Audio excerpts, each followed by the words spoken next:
10ാം ക്ലാസ്സിൽ പഠിക്കുന്ന ഒരു പെൺകുട്ടി കുഞ്ഞിന് ജന്മം നൽകിയെന്ന വാർത്ത നമ്മെ എല്ലാവരെയും വീണ്ടും ഞെട്ടിച്ചിരിക്കുകയാണ്.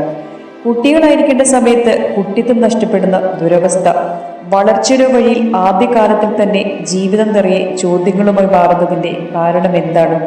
ബുദ്ധിയില്ലായ്മയും അറിവില്ലായ്മയുമാണ് കുട്ടികളെ ഈ ഒരു അവസ്ഥയിലാക്കുന്നത്. കുറ്റം ആരുടേതാണെന്ന് അന്വേഷിക്കേണ്ട സമയമല്ല.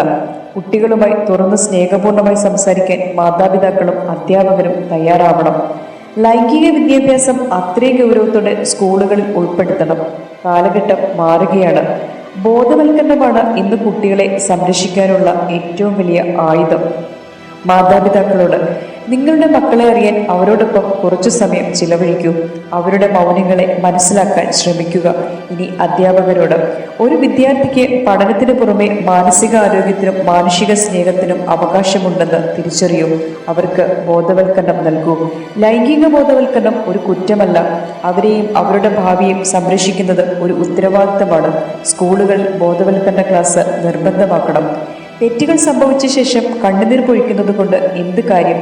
കുട്ടികളെ സംരക്ഷിക്കുക എന്നത് നമ്മുടെ പൊതുവായ ഉത്തരവാദിത്തമാണ്. അവൾക്ക് വെറും 15 വയസ്സാണ്.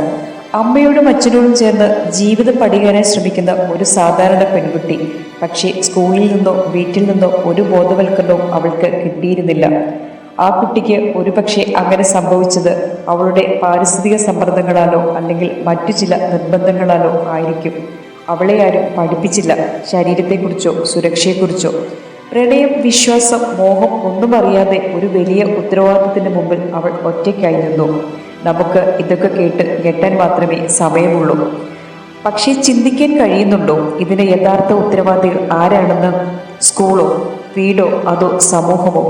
ഈ കുട്ടിയെ പോലെ ആരായാലും നാളെ വീണ്ടും സംഭവിക്കാതിരിക്കാനുള്ള ഉത്തരവാദിത്വം നമ്മളുടെ തന്നെയാണ്. സ്കൂളുകളിൽ ലൈംഗിക ബോധവൽക്കരണം നിർബന്ധമാക്കണം. വീടുകളിൽ കുട്ടികളുമായി തുറന്ന മനസ്സോടെ സംസാരിക്കാൻ രക്ഷിതാക്കൾ തയ്യാറാകണം. ശരിയായ സമയത്ത് ശരിയായ അറിവ് നൽകുക. കുട്ടികളെ സ്നേഹിക്കുക, അവരെ കേൾക്കുക, അവരിൽ വിശ്വാസമുണ്ടാക്കുക. ലൈംഗിക ബോധവൽക്കരണം കുറ്റമല്ല. അവരെയും അവരുടെ ഭാവിയെയും സംരക്ഷിക്കുന്നത് ഒരു ഉത്തരവാദിത്തമാണ്. സ്കൂളുകളിൽ ബോധവൽക്കരണ ക്ലാസ് നിർബന്ധമാക്കണം. ഓരോ കുട്ടിയുടെയും ബാല്യം സുരക്ഷിതമായിരിക്കട്ടെ.